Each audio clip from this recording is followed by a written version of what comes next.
It was 2:13 a.m. when the motion detector outside pump 3 went off for the 7th time that night. I remember that shift too vividly, the kind of clarity that comes when your mind refuses to forget. My name's Daniel, and I was the night security guard at a 24-hour gas stop just off Highway Exit 17, a forgotten place surrounded by woods and silence.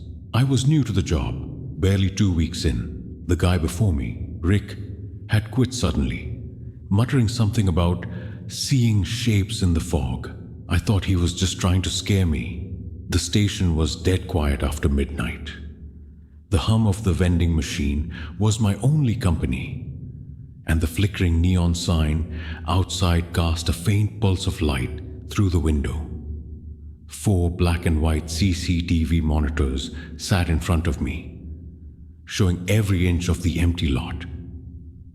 Around 11:30 p.m., the last car of the night had left, and the world outside had gone completely still. Then the motion alarm at pump 3 went off. I checked the feed. Nothing. Just a quick flicker of static. An hour later, it happened again. Then again, and again. By 2:13 a.m., the sound of the alarm was starting to crawl under my skin. When it chimed that 7th time, I leaned in closer to the monitor. I could have sworn I saw something. A figure standing between the gas pumps. It was faint, blurry, almost like the camera couldn't focus on it. I grabbed my flashlight and stepped outside into the cold night air. The fog was thick enough to hide the world 10 feet ahead of me. I made my way toward pump 3, the gravel crunching under my boots. Nothing, no car, no footprints, just fog and silence. Then suddenly, the sensor light above flickered on. My breath caught. There was a shape at the edge of the fog, tall still, facing me. "Hey, this area's closed," I called out. The figure didn't move. I raised my flashlight, and just as the beam touched it, the light sputtered and died. A second later, I heard it.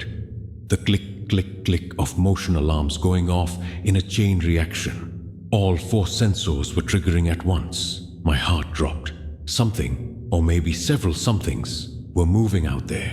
I bolted back inside and locked the door. The monitors were alive with static and motion. Pump 1 showed a flicker. Pump 4 caught a shadow, moving fast. Pump 3 was empty again. Then the feed for pump 2 froze. Something leaned toward the camera, close enough to almost touch it. And for a split second, I saw what looked like a face. Only it wasn't right. It was like someone had taken a person and smeared their features away. The power flickered, lights dimmed, and when they came back, the monitors showed something impossible. Every gas pump was gone. I ran back outside, thinking it was a glitch. The fog was so thick now it felt alive, clinging to my skin. But the pumps were there, cold, solid steel under my hand. I turned back toward the store and froze. The lights inside were off, and there was a silhouette standing behind the glass door. I blinked. It was gone. Inside, everything seemed normal, except the monitors. They weren't showing live footage anymore. They were showing me.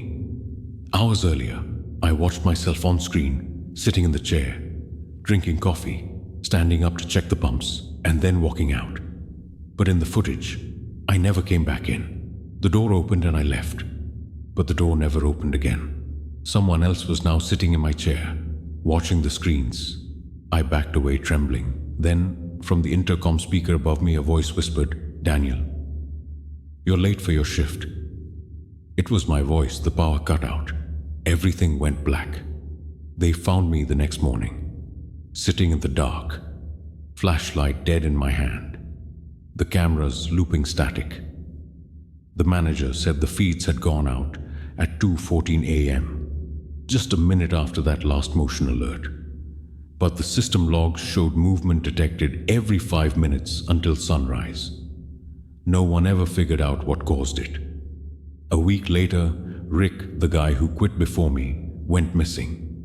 They found his truck abandoned near the same exit, engine running, door open. He was never found. Sometimes when I close my eyes, I still see him, standing between the pumps, watching, waiting for me to clock in again. Subscribe for more chilling tales.